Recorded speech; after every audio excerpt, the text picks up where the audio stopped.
Viver Melhor de hoje é sobre a água, que é a base da vida na Terra. Ela é essencial para o equilíbrio do ecossistema global e é vital para a saúde do organismo humano. Para falar sobre esse bem tão precioso, eu estive no Parque Olhos d'Água, que fica no coração da Asa Norte, bem no plano piloto de Brasília, na área central da capital da República. Ao longo desta edição, nós vamos falar sobre a importância da preservação desse recurso, o consumo consciente, os tipos de água, de onde vem a água, tem ainda a repercussão da água no corpo humano. Tudo isso e muito mais a partir de agora no Viver Melhor. A água cobre 70% da superfície do planeta e representa 70% do peso do corpo. Ela é tão importante que o ser humano pode sobreviver por algumas semanas sem alimentos, mas é impossível sobreviver por mais de poucos dias sem água.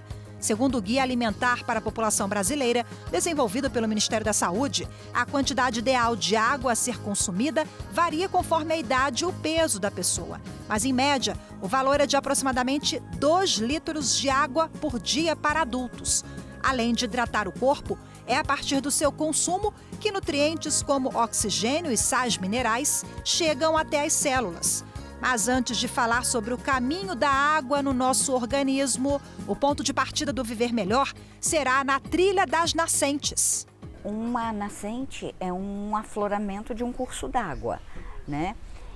Ela vem de um lençol freático e o que você precisa fazer para proteger uma nascente, se você tem uma fazenda, uma chácara, e você vê que você tem uma nascente e ela está quase morrendo, pouquinha água, é simples, é só proteger ela cercando, para que o gado não pisoteie, né? Não venham pessoas em cima dessa nascente, e reflorestar.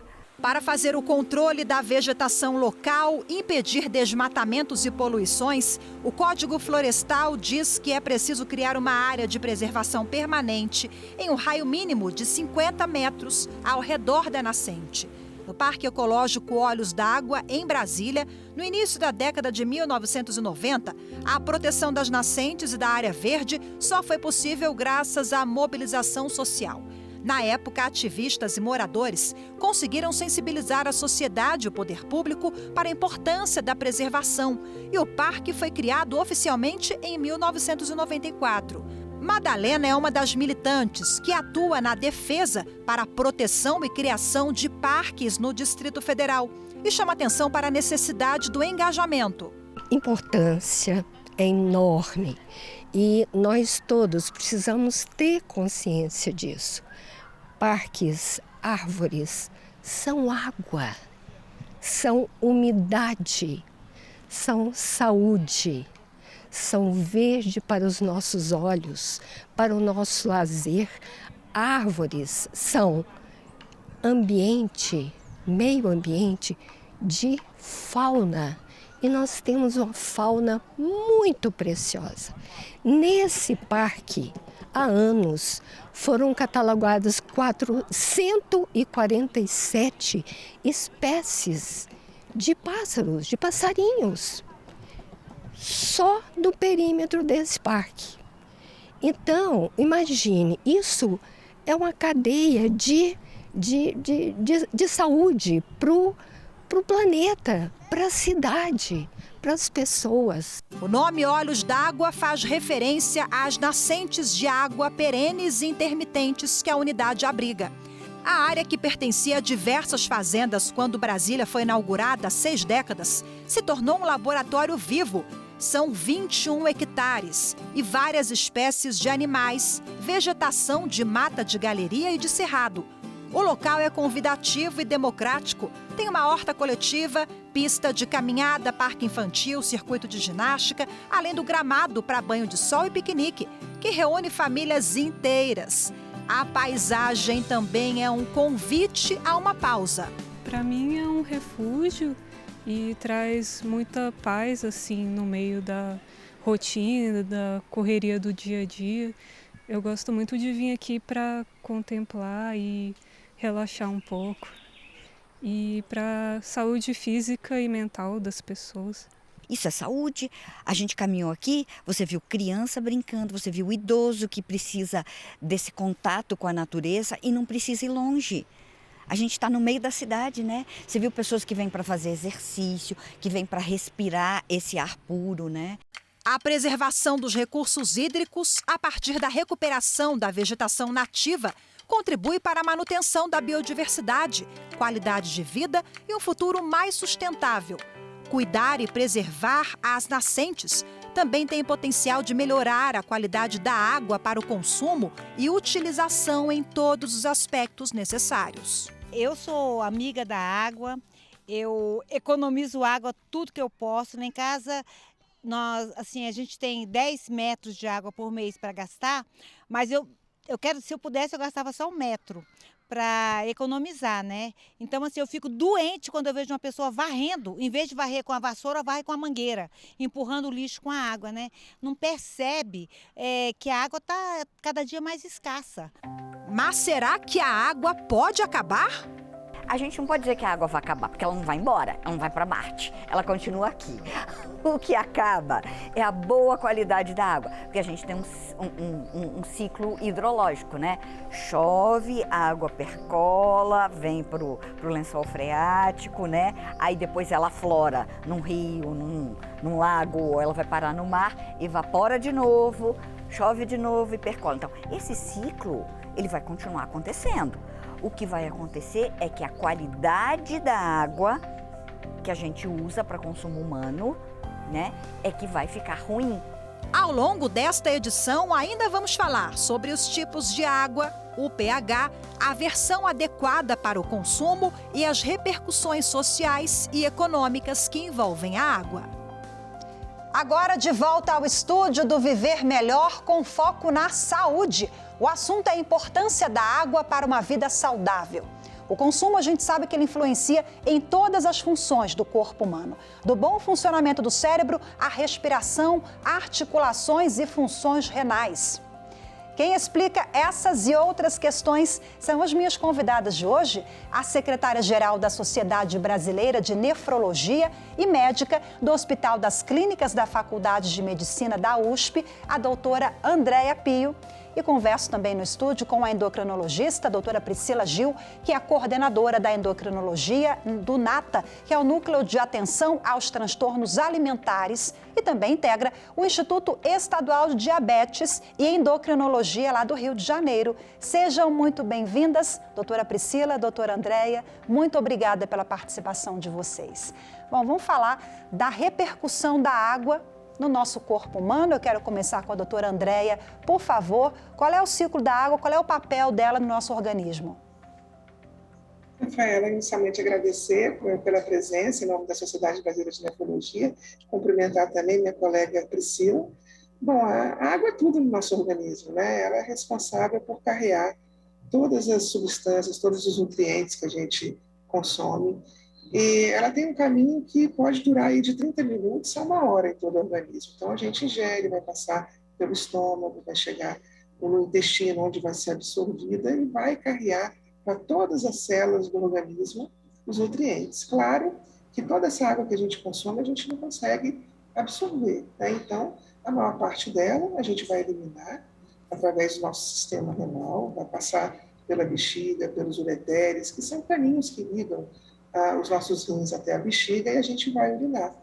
Então, a gente vai produzir uma urina que, na verdade, ela é rica também em produtos que não são armazenados, sobretudo produtos tóxicos, para que a gente tenha aí um equilíbrio dentro do nosso organismo, do que a gente precisa em termos de nutrientes e também em termos de eliminação do que a gente não consome. Doutora Priscila, quero ouvir a nossa endocrinologista agora para falar sobre a repercussão da água no nosso organismo e o quanto de água a gente precisa beber por dia. Qual é a recomendação? Olá, muito obrigada pela participação. Complementando, né, a Andréia, a importância da água no corpo para distribuir todos os solutos, né, celulares, organelas celulares, enzimas, os órgãos.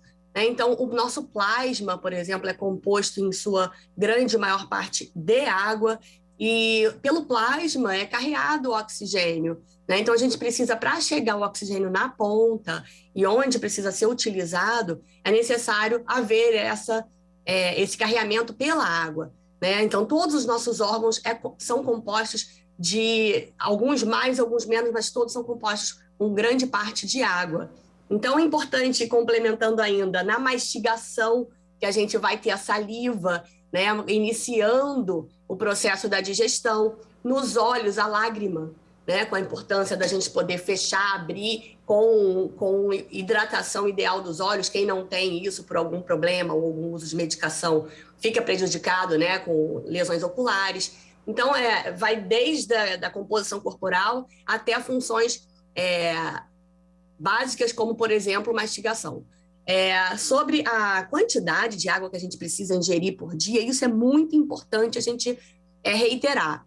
Né? Em torno de 2 litros, que daria mais ou menos 35 ml por quilo por dia. Uma pessoa de 70 quilos daria aí 2,5 litros, vai depender do tamanho corporal e de quanto essa pessoa precisa da água naquele dia, né? Uhum. Se foi submetida a um exercício maior, ou se teve um local mais quente, né? Então vai depender, mas em média de 2,5 litros por dia.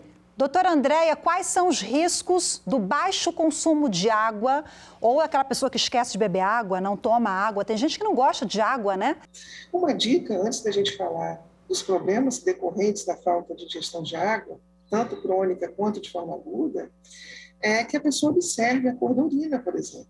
Então, o que a gente sabe? A gente sabe que quando a gente acorda, a urina da gente é mais concentrada, então tá aquele amarelo mais escuro. Claro, na maior parte das vezes, a gente acaba não ingerindo o líquido que a gente está dormindo, tá? Então, só que ao longo dos dias, caso essa urina continue amarelo, mais escuro, está errado. Então, o ideal é observar a urina para que ela fique no amarelo quase transparente. Então, assim, aquela tonalidade de amarelo muito clarinho, praticamente transparente. Isso significa que a gente está ingerindo água de uma forma significativa. Outra dica também, é muito frequente, né, que no consultório o paciente fala: doutora, eu estou tomando água toda vez que eu tenho sede, eu bebo água. Está errado. A partir do momento que a pessoa sente sede constantemente, isso faz parte da rotina dela, está errado. A sede é um sinal de alarme, mostrando que o indivíduo já está com desidratação. Então, precisa rever os hábitos. Tá? Então, a gente tem, por exemplo, um país de dimensões continentais, onde alguns lugares está mais quente, outros está mais frio. Tem gente que faz uso do ar-condicionado, que também deixa o clima mais seco. Então, essa observação da cor da urina e também de não sentir sede na sua rotina são 2 dicas muito importantes. A partir do momento que a pessoa não consome água diariamente de uma forma regular, isso pode cronicamente trazer alguns problemas, como, por exemplo, maior risco de infecção urinária. Então, a gente já sabe que, sobretudo em faixas etárias extremas, sobretudo nos idosos, também em mulheres gestantes, é muito importante que aquele líquido que é ingerido ele seja suficiente para poder carregar, inclusive, micro-organismos que não vão fazer mal caso eles não fiquem estacionados na bexiga, por exemplo. Então, a infecção urinária, um dos fatores de risco, sobretudo no período de verão, que a pessoa acaba não trocando as roupas úmidas, um dos fatores de risco é a ingestão inadequada de líquido. Outro problema também crônico, maior risco para cálculo renal. Então, existem pessoas que já têm algumas predisposições a ter cálculo renal, alguns fatores hereditários, alguns distúrbios metabólicos. Independente disso, o fato é que, para todo mundo, a ingestão insuficiente de líquido aumenta o risco de cálculo renal. E, além disso, as questões mais agudas. Então, a gente sabe que as faixas etárias extremas, crianças muito pequenas, bebês e idosos, sobretudo aqueles idosos mais frágeis, não beber água ao longo de um dia de forma suficiente, inclusive, pode levar ao que a gente chama de injúria renal aguda. A injúria renal aguda é uma perda rápida da função dos rins, que pode causar sérios problemas caso a gente não observe isso adequadamente. Então, são muitos problemas que a gente pode ter no organismo.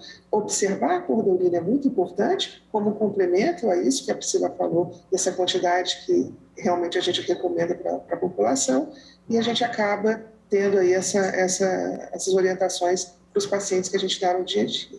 Doutora Priscila, mas esses problemas todos, eles são gerados pela falta do consumo adequado de água, é claro, mas ele vem a longo prazo? ou a pessoa fica 15 dias, um mês trabalhando muito, esquece de beber água naquela rotina insana e o corpo já apresenta sinais de que tem algo errado? A longo prazo e a curto prazo, né? Existe a forma aguda de desidratação e a forma mais longa.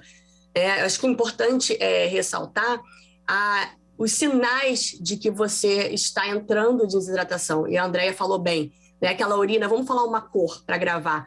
A urina não pode ser cor de mate. Se a urina está ficando cor de guaraná, cor de mate, é porque ela está concentrando. Se está concentrando, falta dissolver, e o solvente é a água. Né? Então, é bom entender bem essa coloração, observar naturalmente, no dia a dia, a sua cor de urina. Aí você vai saber, nos dias mais quentes, que você precisa beber mais água para manter aquela cor de urina, né? Então, no caso do idoso, é importante, né, lembrar que o paciente mais idoso, vai perdendo a sensibilidade de sede. Então, você vai ver que muitas vezes aquele seu avô, avó, você precisa oferecer água mais frequentemente, porque ele perdeu o osmorregulador, ele perdeu o receptor cerebral de regulação de sede, e isso vai começar ele não vai começar a pedir por água ou a ir atrás da água. Ele simplesmente vai proceder com uma desidratação, um leve estado de desidratação crônico. Né? Então, é importante falar que vai ter que, nesse caso, beber água mesmo sem estar com sede. Né? Então, os sinais da desidratação, a sede realmente, a alteração realmente da urina, aumento de temperatura corporal, né? Muitas vezes você vê que a temperatura começa a subir e a água reduz a temperatura, isso é importante também de lembrar. Isso numa desidratação mais aguda, né? Casos, por exemplo, um caso de esportistas, né, que vão fazer longas maratonas, ou até um atleta amador, tá? Com esportes mais curtos também pode acontecer uma desidratação. Por exemplo, durante uma corrida, a pessoa vai fazer 10 quilômetros, não leva um camelback e começa a ter risco de ficar com pouca hidratação para aquela atividade que esquenta o corpo, que faz uma mudança de temperatura corporal e que ele não está abaixando essa temperatura, começa a alterar o funcionamento das enzimas corporais, ele começa até, muitas vezes, a mudar grau de consciência, de raciocínio, tá? Então, é preciso, nessas longas caminhadas, corridas, fazer hidratação durante, né? E muitas vezes até com isotônico, ou seja, não só com água, mas algo que tenha sal e, às vezes, até carboidrato ali dentro também.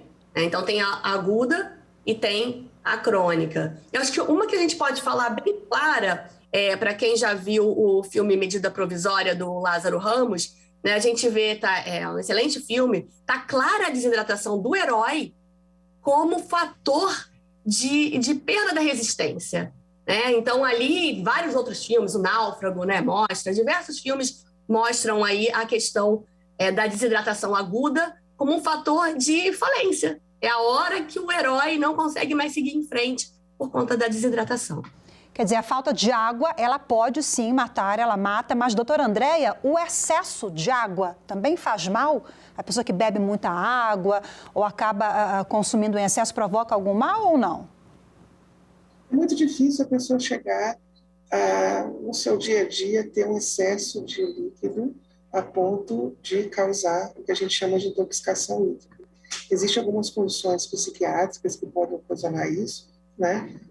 Esse aumento da ingestão de água são condições clínicas muito particulares. Né? Então, nos indivíduos saudáveis, dificilmente a pessoa vai ter aquele desejo de tomar muito líquido assim. Tá? Mas, caso isso aconteça, pode sim haver isso que a gente chama de intoxicação hídrica, o que não é comum. A desidratação, com certeza, é mais comum. O que é importante na sua pergunta, para a gente aproveitar, Rafaela, é que a quantidade de líquido, ela tanto tem que ser individualizada de caso a caso, dependendo dos hábitos dos pacientes, né, das pessoas, como também das condições clínicas. Então, existem algumas situações específicas, por exemplo, pacientes que têm alteração da função renal mais grave, pacientes que têm alteração da função do coração, insuficiência cardíaca mais grave, pacientes que têm alterações graves da função do fígado, insuficiência hepática. São condições clínicas que fazem com que a recomendação da água ela precisa ser obtida junto com o médico. Por quê? Porque pode ser que a pessoa tenha um problema tanto de distribuição desse líquido no organismo, como também de eliminação. Então, em algumas condições específicas, a ingestão de água precisa ser trabalhada junto com uma equipe multidisciplinar e o paciente vai acabar tendo a recomendação de ingerir aquilo mais ou menos que ele perde. Eu vou pedir licença para vocês agora, vou convidá-las para assistirem junto comigo uma reportagem, porque nós vamos falar agora dos alimentos que hidratam. A gente sabe que existem diversos ingredientes ricos em água. Em geral, várias frutas e verduras contam com esse atributo e são excelentes fontes de vitaminas e de minerais.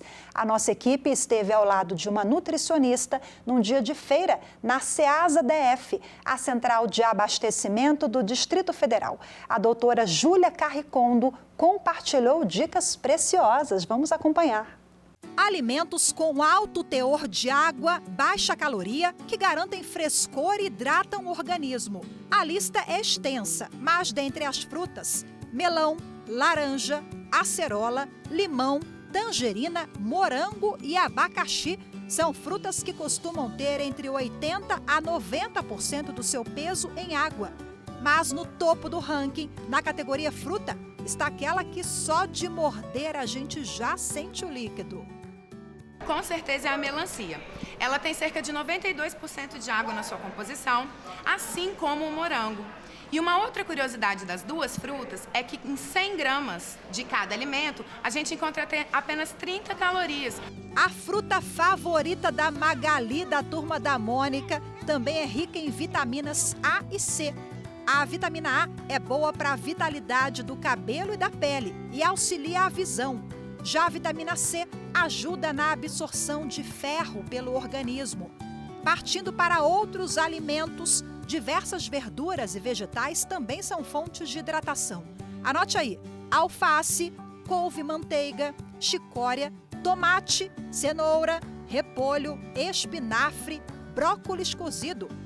Apesar dos alimentos ajudarem na hidratação do corpo, nada de esquecer do consumo de água pura, viu? A nutricionista alerta que ingerir outros tipos de líquidos, como sucos, e consumir esses alimentos não substitui a necessidade de beber água também. A Organização Mundial da Saúde recomenda um consumo para um adulto saudável cerca de 2 litros de água por dia. A mesma OMS também recomenda que apenas 10% desse total venha de outras fontes, sem ser a água livre mesmo, a água pura, a água líquida que a gente bebe. Então, 10% da hidratação que a gente deve manter no dia, a gente pode sim pegar dos alimentos, mas todo o resto é de água livre. E para finalizar o passeio da nossa equipe em um dia de feira pela Ceasa do Distrito Federal, não pode faltar a dupla adorada pelos brasileiros, o pastel com caldo de cana. Mas pode, doutora? Dentro da nutrição, tudo existe moderação. Independente de ser fruta, legumes, verdura, a gente precisa de uma moderação. Se com moderação o consumo do pastel com caldo de cana está liberado, a nutricionista chamou atenção para os benefícios da bebida. O caldo de cana, por ser rico em minerais como o potássio, o cálcio, o sódio, ele é ótimo para o bom funcionamento do organismo mesmo. Mas também vale lembrar que ele é riquíssimo em glicose. Mas por esse mesmo motivo, os diabéticos e quem tem resistência à insulina precisa tomar um pouco de cuidado com essa bebida, justamente por ela conter tanto açúcar, tanta glicose em sua composição. Mas como um aliado aí na hidratação, ele cabe perfeitamente, depois da gente passear pela feira, tomar aqui um copinho de caldo de cana e comer um pastelzinho.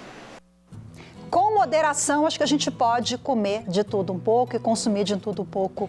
Não é isso, doutora Priscila? Mas fico alerta, né? Chazinho, caldo de cana, refrigerante não substitui a água, é isso? Vamos reiterar mais uma vez?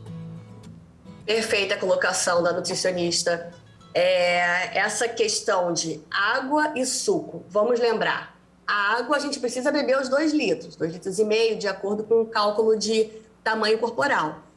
E a sede a gente mata com água. E aí entra também os sucos. Lembrando que a melhor forma de comer a fruta é in natura. né, como endocrinologista, eu preciso reforçar isso, né? A fruta tem bagaço e você mastiga, ela gera mais saciedade, tem mais fibra e muitas vezes o suco você descarta o bagaço, que é toda a pectina, toda a fibra que vai embora ali, muitas vezes no suco. Fora que um suco de laranja leva 5 a 6 laranjas. E você não vai comer 5 a 6 laranjas. Então, muito cuidado também com o aporte calórico que tem dentro dos sucos, né? E da forma da ingestão excessiva do carboidrato ali. Então, é interessante, mas, por exemplo, que tal diluir esse caldo de cana no limão, como é usado no Mato Grosso do Sul, se eu não me engano, que eles utilizam com limão, ou com água de coco, né? Então, a gente começa a tirar um pouco esse aporte para o paciente com diabetes, por exemplo, o caldo de cana. Então, vamos tomar cuidado, diferenciar e beber a água prioritariamente. Tá? E lembrar de diferenciar também, que eu acho interessante, tem muita gente que não diferencia fome de sede. Parece simples, mas não é. Para muita gente, quando está com sede, vai lá e mastiga alguma coisa. Vamos separar, parar e perceber o que a gente está sentindo. Se é sede, a gente vai beber água, a gente vai beber um suco e não comer naquele momento. Excelente. Doutora Andréia, eu vou aproveitar aqui a nossa nefrologista para falar sobre os que têm o potencial de preservar os rins. Existem esse rol de alimentos? Ele existe? Na verdade, os rins, eles são muito espelho da saúde do organismo como um todo, sabe, Rafaela? Então, os alimentos, as frutas que vão fazer bem para o organismo, também vão beneficiar os rins, no sentido de que são alimentos naturais, né? O que vai prejudicar os rins, para a gente falar especificamente relativo aos alimentos? Aquilo que não é natural, né? E aquilo que é consumido em excesso. Então, se a gente pega as frutas, elas não têm conservantes, elas não são ricas em sódio, né? Então, a gente sabe que o sal, por exemplo, não naquela ingestão que é recomendada, em torno de 5 a 6 gramas por dia, mas de acordo com o que o brasileiro consome, que supera aí 11 gramas de sal ao dia, existem países que consomem 15 gramas de sal ao dia, 3 vezes o que é recomendado. Isso sim vai fazer mal para os rins. Bom, vamos agora ao quadro Mitos e Verdades. A gente sabe que são inúmeros os mitos que envolvem o consumo adequado de água. Vou começar com a doutora Priscila. É verdade que água com gás hidrata menos? A água com gás, ela preenche mais o estômago por distensão gástrica. Então, você pode ter uma sensação de que está mais preenchido, mais saciado. A saciação imediata, né? Ela acaba por preencher mais do que a água sem gás, mas em questão de hidratação é igual. Doutora Andréia, a retenção de líquido ela está relacionada ao baixo consumo de água, mito ou verdade? Em parte, verdade. Em algumas situações, sim. As pessoas acham que consumir menos líquido vai fazer com que a pessoa retenha menos líquido, quando em muitas situações é o contrário. Então, se a pessoa teve aquela dieta mais rica em sal, que a gente sabe, né, que a gente comentou, que a maior parte da população come mais sal do que deveria, a gente sabe que aquela ingestão de líquido vai ajudar aquele sódio a ir embora do organismo. E é o sódio que acaba fazendo com que haja essa retenção. Em algumas situações, existem algumas retenções de líquido que já são o que a gente chama patológicos, né? Por diversas outras causas, que aí não se relaciona à questão do consumo da água, tá? Mas, no dia a dia, dentro do ponto de vista populacional, a gente pode dizer que é o contrário. Então, consumir, ingerir água de forma adequada, né? Beber bastante líquido, de preferência água, vai, inclusive, prevenir alguns tipos de inchaço. Beber bastante água, doutora Priscila, contribui para o emagrecimento, a perda de peso? Tem alguma ligação, mito ou verdade? Beber água não emagrece, né? Senão a gente realmente estaria, muitas vezes, apenas recomendando isso. É um dos elementos essenciais para a utilização o dia todo, né? Mas que vai trazer emagrecimento propriamente não. O que acontece é que a pessoa que não bebe água e coloca no lugar disso a beliscação toda hora de alguma coisa, a questão da necessidade de ter alguma coisa na boca ou de estar mastigando, se ela substituir a água por uma mastigação frequente, um processo de beliscamento, um padrão de beliscamento alimentar, ela vai engordar por conta disso. Então, sim, nesse caso, substituir por água vai emagrecer. Mas a função da água não é emagrecimento, tá? Mas beber água também não engorda, não incha ninguém, tá? Então, também, ela simplesmente é neutra em questão de peso, porque ela é necessária para o corpo e o corpo vai saber equilibrar essa água dentro do seu corpo, se não houver patologias, né? Como insuficiência cardíaca ou renal, como a Andréia falou.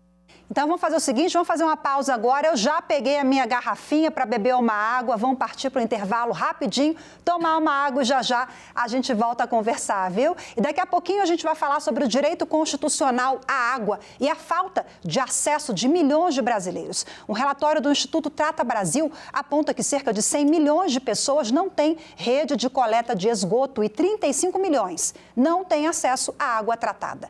Os detalhes a seguir, voltamos já.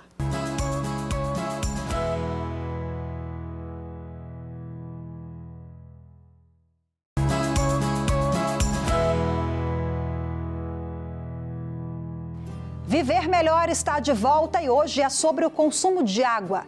A Constituição Federal de 1988 estabelece que o acesso à água é direito de todos e dever do Estado. O acesso à água segura e ao esgotamento sanitário é também, segundo a Organização das Nações Unidas, a ONU, um direito humano fundamental. E dessa forma deve ser garantido a todas as pessoas sem discriminação.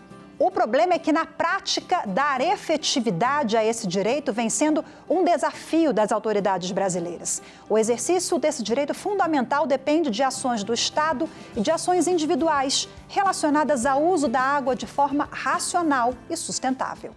Seja para beber ou plantar, algumas regiões do país vivem uma seca crônica. Quando falamos em saneamento básico, a realidade chama ainda mais atenção. A falta de água potável é recorrente no Brasil. Cerca de 100 milhões de pessoas não têm rede de coleta de esgoto e 35 milhões não têm acesso à água tratada. Os dados são do Instituto Trata Brasil, uma organização da sociedade civil de interesse público responsável por estudos sobre o acesso ao saneamento básico no país. O levantamento do Instituto revela que os 6 piores municípios do país em acesso à água potável, coleta e tratamento de esgoto estão na região norte. O líder negativo do ranking é a capital do Amapá, em Macapá, onde só 10% da população tem acesso à coleta de esgoto. Em Porto Velho, apenas 5% da população conta com o serviço. Ananindeua, no Pará, ficou em último lugar na qualidade do saneamento básico. 98% da população não tem coleta de esgoto. Por ano, na cidade, a cada 100 mil habitantes, 830 mil são internados por causa de diarreia. Historicamente, as piores posições do ranking do saneamento básico são ocupadas por municípios da região norte, nordeste e pelo estado do Rio de Janeiro. Já as melhores posições vêm sendo ocupadas por cidades do Paraná, São Paulo e Minas Gerais. O Brasil ele ainda tem uma realidade bastante desigual, né? Onde a região sudeste a gente tem um percentual de acesso à água bastante alto, de mais de 90%, né? E a região norte e nordeste, nós temos capitais, por exemplo, no caso de Porto Velho, que é uma capital onde nós temos apenas 33% da população com acesso à água. Então, se numa capital a gente tem essa realidade, imagina nas cidades menores que compõem esses estados. Imagina o gasto que existe com saúde pública, né? Então, existem estudos que a cada R$1 investido em saneamento básico, se economiza 4 na saúde. A diretora do Instituto Trata Brasil alerta que quem sofre com a sede também sente fome e enfrenta uma série de doenças. E aí tem várias doenças relacionadas à falta da água potável, porque essas pessoas elas buscam água de alguma forma, né? Seja numa região perto, seja num poço, e essa água que chega muitas vezes para essa população, ela não possui os parâmetros estabelecidos pelo Ministério da Saúde. E isso acaba trazendo várias doenças de veiculação hídrica, né? Como diarreia, como dengue, enfim, diversas doenças que fazem com que a produtividade dessa população também no trabalho caia. Estudos revelam que a falta dos serviços de água e atendimento de esgoto sanitário influencia na cognição de crianças e adolescentes. O relatório Pobreza na Infância 2018 do Unicef revela que 14,3% das crianças e adolescentes brasileiros não têm acesso à água. 7,5% dos que têm água em casa não contam com água filtrada ou procedente de fonte segura. Um levantamento do Instituto Trata Brasil indica os impactos na nota média dos estudantes que realizam o Exame Nacional do Ensino Médio, o Enem.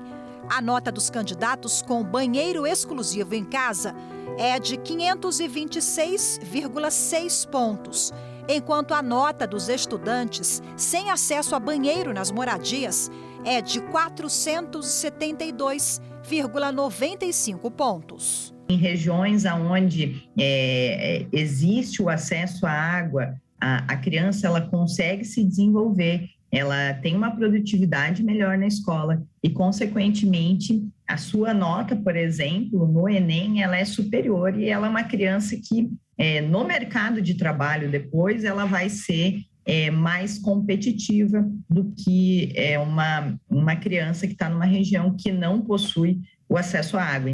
O problema é complexo e impõe resoluções e iniciativas conjuntas que envolvem o Estado, o poder público e a sociedade civil. Para contribuir nessa questão, uma estudante de engenharia ambiental da Universidade Federal de Ouro Preto, em Minas Gerais, a Bárbara, ela criou uma garrafa portátil que é capaz de transformar água imprópria em potável. Entenda como funciona agora no quadro Avanços.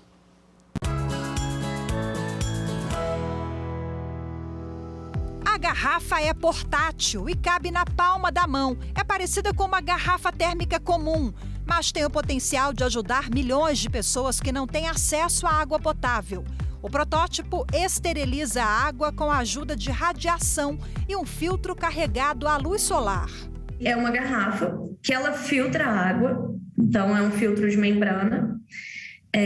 A gente abre a garrafa, passa a água por aqui pelo filtro, ele vai reter as partículas, a gente retira o filtro, tampa a garrafa e liga a radiação azul. E aí essa radiação vai matar esses organismos patogênicos, né? Que são os causadores dessas doenças diarreicas. O projeto e o protótipo da cientista de 28 anos, formada em engenharia ambiental pela Universidade Federal de Ouro Preto, foi desenvolvido nos últimos 5 meses. E para garantir o amplo acesso, Bárbara pensou em todos os detalhes.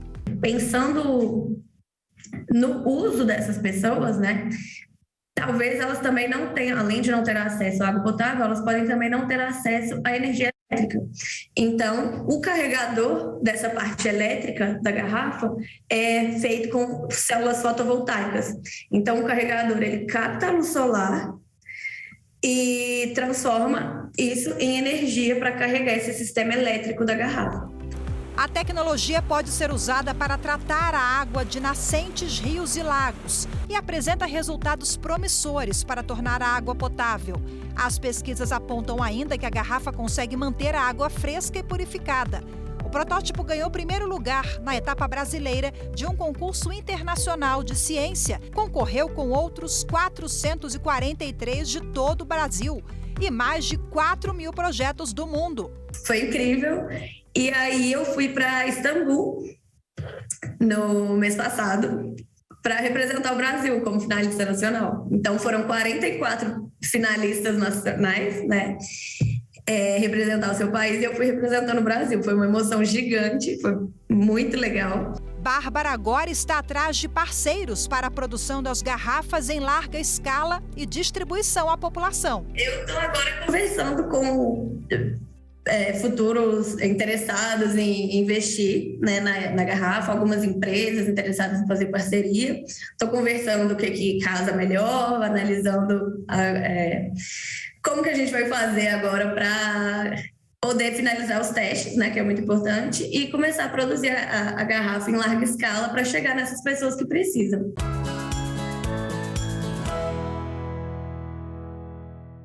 Agora de volta ao estúdio com as médicas minhas convidadas de hoje, a nefrologista, doutora Andréia Pio, e a endocrinologista, doutora Priscila Gil.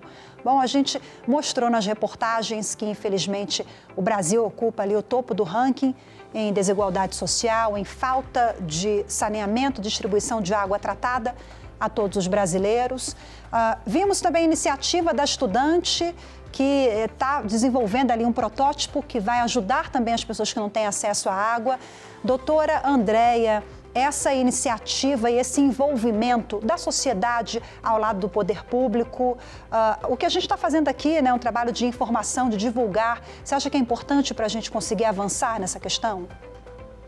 Mais do que importante, né, Rafaela? Fundamental, parabenizar, inclusive, por esse programa, por causa disso, né? A gente vê iniciativas que vêm do mundo científico, né, de projetos de pesquisa, que pode, quem sabe, ser implementada em larga escala. Claro que existe todo um estudo de viabilidade de custo, que existe todo um estudo em relação à questão de implementação em termos governamentais, mas sem uma discussão, sem uma orientação da população em relação a esse tema, isso acaba que fica realmente perdido, né? Então, se a gente tem ciência desse grave problema que a gente tem em relação ao saneamento, lembrar que nós temos um país de dimensões continentais. Nosso país é como se fossem vários países dentro de um só, se a gente for pensar em questão de dimensão geográfica, né? Então, regiões mais desassistidas, como região norte, por exemplo, região nordeste, né? Como já foi muito bem comentado, realmente a gente acaba, pelos interiores, tendo necessidade de ter essa abordagem do poder público relativa ao saneamento, mas enquanto isso não chega, enquanto a gente não tem essa rapidez para poder resolver esse problema que é importante, a orientação da população acaba sendo importante para que as pessoas saibam o que elas conseguem fazer com aquela realidade delas. Então, isso é muito importante, é uma orientação populacional, porque pode existir algumas medidas simples que a pessoa tendo consciência, ela vai evitar alguns riscos relativos ao consumo de água que pode ser contaminada, águas que realmente não são próprias para o consumo.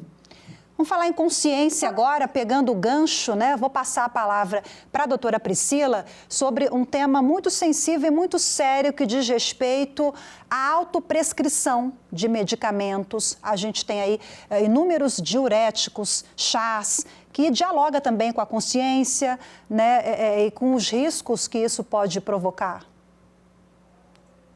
Preocupa muito hoje em dia a utilização excessiva, autoprescrição e errada realmente de produtos que teoricamente são utilizados pelas pessoas para perda de peso, como chás emagrecedores, como os laxantes, como diuréticos, pensando na perda de peso, quando na verdade muitas vezes estão perdendo água, né? E excessivamente. Então, recentemente a Anvisa proibiu 140 produtos, entre esses alguns chás emagrecedores, de risco para a saúde, conta de alteração hepática, insuficiência hepática aguda e alteração renal aguda. Então, é importante conscientizar que esse tipo de produto, né, essa autoprescrição é de risco para o rim, de risco para o fígado e não auxilia na perda de peso. Tá? É importante trazer essa conscientização. E quem está sob a utilização desse tipo de produto, por exemplo, se fizer um exercício mais intenso, mais risco vai ter ainda de uma lesão muscular aguda, como, por exemplo, uma rabdomiólise, que é a lesão muscular aguda com liberação de partículas de mioglobinúria no rim, com lesão renal aguda, perda renal, inclusive, se não proceder à hemodiálise rapidamente, e até morte. Né? Então, isso acontece no atleta, o atleta que está tomando excessivamente suplementos não corretamente prescritos ou autoprescrição, né, que ele próprio começa a tomar por conta própria ou por moda ali na equipe de atletismo, né? E quando desidrata, ele coloca mais um risco ainda se ele não ingerir a quantidade de água apropriada para aquela prova, mesmo atleta amador, coloca em risco de rabdomiólise. A gente alerta muito isso. Como médica oficial do Corpo de Bombeiros do Estado do Rio de Janeiro, eu faço questão de alertar para essa alteração, porque a gente atende muito nas ambulâncias esses tipos de caso, e a gente precisa alertar o atleta amador, porque o atleta profissional até já conhece e a equipe já está preparada para isso. É bom alertar os atletas amadores. Maravilha. Doutora Andréia, a senhora se depara com muitos casos também de pessoas que tomam remédios inadequados, sem acompanhamento médico, e aí sobrecarrega os rins, e chega num ponto já que corre risco de morrer em virtude dessa autoprescrição? Sim, existem essas duas situações. Isso que a Priscila falou, muito bem pontuou em relação à questão desses chás, né, que são vendidos amplamente, sem liberação pela Anvisa, inclusive na internet, né? Então, a gente vai lá, digita e estão disponíveis para consumo e não são liberados. Então, reforçar essa questão da toxicidade, causando danos diretos no intestino, no fígado e nos rins, podendo causar, inclusive, injúria renal aguda, porque naquele chá podem ter plantas que são diretamente tóxicas. Então, a gente tem aquele conceito, a gente acabou de falar de alimentação natural, das frutas, evitar alimento industrializado, isso é muito importante. Mas nem tudo que é natural é isento de risco. Então, quando a gente está tomando, a gente vê um chá que ele está sendo prescrito, né, ele está sendo tomado sem prescrição, desculpe, uma planta que não foi estudada para ver os seus limites tóxicos, isso é muito perigoso. Então, pode ter essa questão. A questão dos medicamentos, tem dois tipos, né? Então, tem medicamentos que são vendidos também sem receita médica, sobretudo os anti-inflamatórios, que podem dar lesão renal irreversível, né? Então, isso é algo muito importante que a gente sempre tem que pontuar. E também a gente está falando de água, os diuréticos muitas vezes tomados sozinhos, sem prescrição, porque os pacientes é muito mais frequente que a gente vê mulheres jovens, inclusive, tá? Que tomam achando que estão emagrecendo para colocar aquele vestidinho de festa, na verdade estão desidratando. E também escondidos, né? Diuréticos que estão escondidos dentro desses chás. O que acontece? Isso que a Priscila falou. Essa questão da rabdomiólise, por exemplo. Às vezes algum atleta, ou às vezes alguém que vai fazer alguma atividade um pouco diferente, está tomando um chá desse, ou está tomando um diurético, existe um outro fator que pode propiciar a rabdomiólise, que é a hipocalemia. A pessoa, quando vai tomar um diurético, ela está esfoliando água, também está carregando para fora potássio, por exemplo. E a hipocalemia, que é o potássio baixo do sangue, é uma causa independente de rabdomiólise, que vai poder causar uma injúria renal aguda. Então, olha como é que são sérias essas questões de orientações básicas que a gente pode dar. Então, além da questão da orientação do consumo de água, que precisa ser adequado, como a gente está falando nesse programa, essa questão também de não consumir chás ou medicamentos que não sejam aprovados e orientados pelo médico, isso também acaba sendo um complemento a essas orientações que a gente está falando hoje. Maravilha, então fica a dica aí, bebam água, pelo menos 2 litros de água por dia. Muito obrigada pelas orientações todas, muito obrigada pelas dicas. A senhora quer complementar também, doutora Priscila? Eu queria complementar com 2 dicas importantes. Lavagem de verduras, né? É necessário a gente falar um pouquinho sobre isso. Então, lembrar de diluir a água sanitária, que é o cloro ativo, que seria 1 colher de sopa de água sanitária em 1 litro de água para lavar a verdura. Ok? Isso já é uma dica muito boa para poder comer uma verdura sem pegar cólera, sem pegar hepatite A, sem pegar as diversas doenças transmitidas pela água. E outra coisa que lembrar de tomar a vacina da hepatite A, que está começando a ser veiculada no SUS. Então, lembrar disso também, que a hepatite A é transmitida pela água e é importante que todos que tenham exposição, quem faz mergulho em água mais contaminada, por exemplo, o pessoal da canoa havaiana, o pessoal que nada, né, na Baía de Guanabara, a gente está falando aqui de Rio de Janeiro e Brasil todo, enfim, lembrar de tomar a hepatite A que está disponível aí, amplamente. Só para complementar aqui, viu, doutora Andréia? Ótimo você colocar, Priscila, que quem nada também, quem pratica esporte, a gente está focando muito no consumo e tal, mas um mergulho numa água inadequada também provoca riscos, né? Exatamente. Então, qualquer tipo de mergulho, até isso tem que ter o cuidado. O mergulho, onde a pessoa está mergulhando? Às vezes a pessoa está dentro de um ambiente e, caso haja ingestão, pode ter algum grau de contaminação, inclusive, né? Por metais pesados, por substâncias tóxicas. Então, isso é muito importante. A pessoa, às vezes, está em algum local em que ela pode ingerir muito líquido, por exemplo, do mar, aquilo pode propiciar uma desidratação. Então, isso realmente é muito cuidado, né? O ser humano, ele mesmo quando ele sabe nadar bem, ele tem que saber por onde ele está nadando.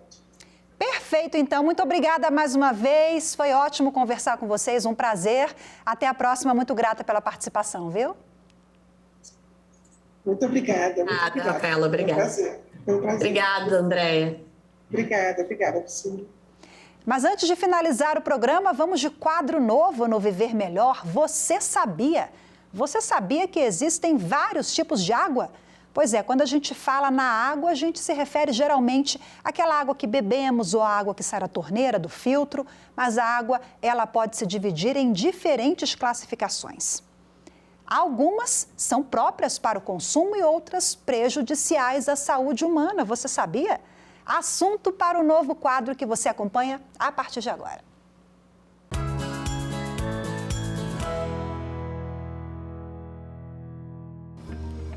Você sabia que dos diversos tipos de águas disponíveis na natureza, nenhum tem a mesma composição química de outro? Há uma classificação baseada nas características de sais dissolvidos, ultrapassando aquela famosa fórmula composta por 2 moléculas de hidrogênio e uma de oxigênio. Agora vamos aos tipos. Água mineral é aquela que vem de fontes naturais ou por extração de camadas profundas do solo. Apresenta minerais em sua composição e pode ter propriedades medicinais. Alguns tipos de águas minerais são próprias para o consumo. A água potável pode ser consumida tanto por humanos quanto por animais, sem riscos à saúde. Ela não tem cheiro, não tem cor e não tem gosto. A água de fonte é aquela que tem as substâncias minerais e gasosas dissolvidas. Pode ser sulfurosa, alcalina, magnesiana, radioativa ou termal e tem propriedades medicinais. Já a água destilada é aquela com altas concentrações de hidrogênio e oxigênio. É produzida de forma artificial em indústrias, pelo processo de destilação. Na natureza, ela se forma durante o processo de chuva. A água salobra tem aparência turva, é levemente salgada e é imprópria para o consumo humano. São encontradas geralmente em regiões de mangues. A água salgada são águas dos oceanos e mares. Já a água doce são encontradas em rios, lagos, riachos. Não são próprias para o consumo, claro. Para ser consumida, ela precisa passar por processo de tratamento específico. Temos água doce. Água doce até 5% de salinidade. De 5% a 30% a gente tem uma água salobra. Às vezes você está numa cidade costeira e você cava um poço e você vê que a água vem, ela não é doce, mas também ela não é salgada. De 0% a 30% é uma água salobra. Acima de 30% é uma água salgada. Você já viu que cada água tem elementos e especificidades que a torna diferente. E é aí que, falando em curiosidades, entra o pH. A sigla se refere ao percentual hidrogeniônico do elemento, numa escala que varia de 1 a 14. Na escala do pH, quanto mais perto de 1 o pH do líquido estiver, mais ácido ele é. pH entre 6 e 7 são considerados neutros. Isso significa que eles não são nocivos ao nosso organismo, mas também não proporcionam mais benefícios. Segundo o Ministério da Saúde, o pH ideal da água para a saúde humana deve ser mantido entre 6 e 9,5. O que faz um país, um lugar ter água boa? Não é o tratamento da água, porque o tratamento da água, a água já está ruim. Você já está tendo que jogar um monte de subsídios, né, de substratos ali para a água ficar tratada e ficar potável para você poder usar para tomar banho, né, filtrar, ferver, essas coisas todas. O que faz é a atenção, né, que o Estado, que os gestores públicos têm com aquele curso d'água. Então, a atenção que ela tem para não deixar jogar efluentes num curso d'água. Porque o que polui um rio? Ele nasce limpo. Você vê uma nascente, ele nasce limpo. Só que no caminho dele tem uma fábrica que jogou efluentes líquidos ali. No caminho dele tem uma cidade que está jogando esgoto in natura. pasme, mas ainda acontece. Esgoto in natura, são as pessoas que estão usando defensivos químicos, né, agrotóxicos, perto desse rio. E perto que eu digo, pode ser, sei lá, 50 quilômetros, porque choveu, lixivia e vem para o rio. Então, isso é sustentável? A gente tem que parar para pensar. Em 2022, a gente ainda pode ter isso. É uma reflexão.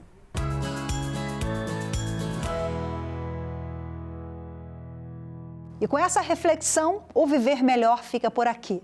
Muito obrigada pela sua companhia. Temos um encontro marcado no próximo programa. Eu te espero. Até lá.